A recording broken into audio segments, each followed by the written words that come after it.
স্বাগত ডিবিসি দেশের সংবাদে আপনাদের সাথে আছি মৌসুমী শান্তা। এবার জানাবো খবর বিস্তারিত।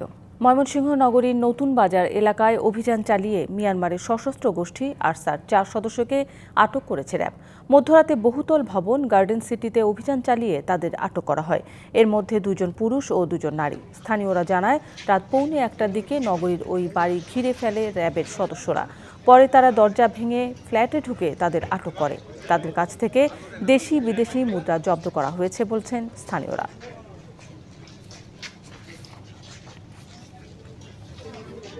সিটি কর্পোরেশনের নেই নির্বাচিত পরিষদ, আইন প্রয়োগে কঠোর নয় পুলিশ।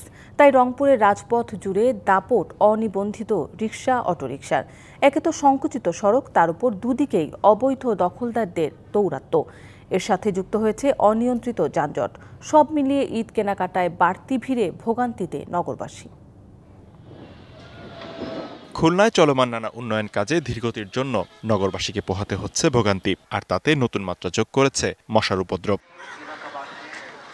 রাত দিনের কোনো বালাই নেই, মশার অস্বাভাবিক বিস্তারে দুর্বিষহ খুলনাবাসীর জীবন।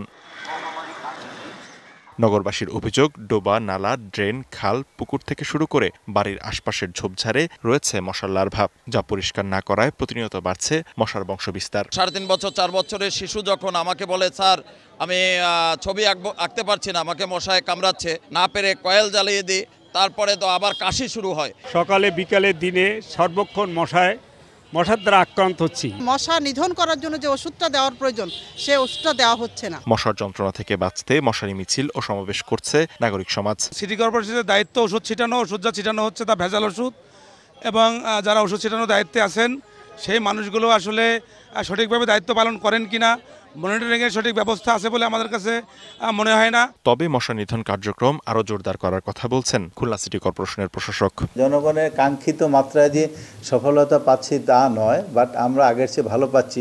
বিশেষ করে বেশ কয়েকটা আবাসিক এলাকার থেকেও আমাকে বলেছে যে স্যার আগের চেয়ে আমরা ভালো ফলাফল পাচ্ছি, বাট এটা একটু বেশি বাড়ানো দরকার। মশার উপদ্রব নিয়ন্ত্রণে প্রয়োজনীয় পদক্ষেপ নেবে কর্তৃপক্ষ, এমন প্রত্যাশা নগরবাসীর।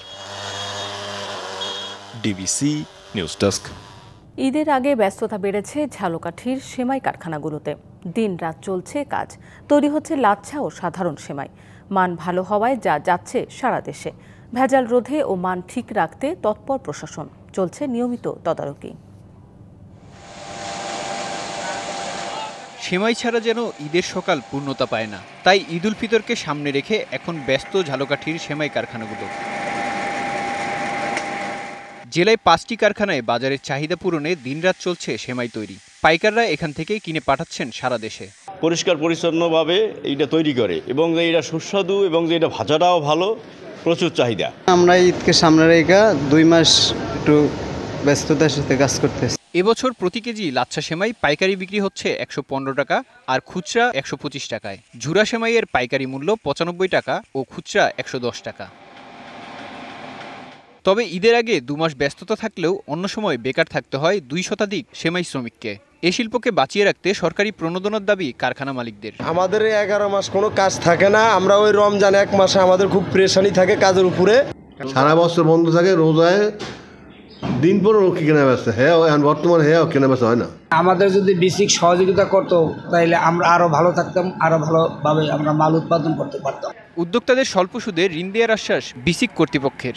এই শিল্পের মালিকরা যদি বিসিকের নিকট আর্থিক এবং কারিগরি সহায়তা চায়, তাহলে বিসিকের পক্ষ থেকে তাদেরকে আর্থিকভাবে সহায়তা করা হবে। সেমাইয়ের মান ঠিক রাখতে তদারকি করছে ভোক্তা অধিকার সংরক্ষণ অধিদপ্তর। রমজানের আগে ওনাদেরকে আমরা সচেতন করেছি, আমাদের যে লিফলেট আছে সেগুলো বিতরণ করেছি, এবং তারা যেন পরিচ্ছন্ন পরিবেশে সেমাই উৎপাদন করে, এবং সেমাইয়ের ভালো ভোজ্য তেল যেন ওনারা ব্যবহার করে, এ ব্যাপারে আমরা ওনাদেরকে সতর্ক করেছি। DBC news desk. ডিবিসি দেশের সংবাদ এই ছিল এখনকার মতো। ডিবিসি নিউজের সংবাদগুলো পড়তে ভিজিট করুন dbcnews.tv আর ভিজিট করুন ডিবিসি নিউজের ফেসবুক পেজ এবং ইউটিউব চ্যানেল। সঙ্গেই থাকুন।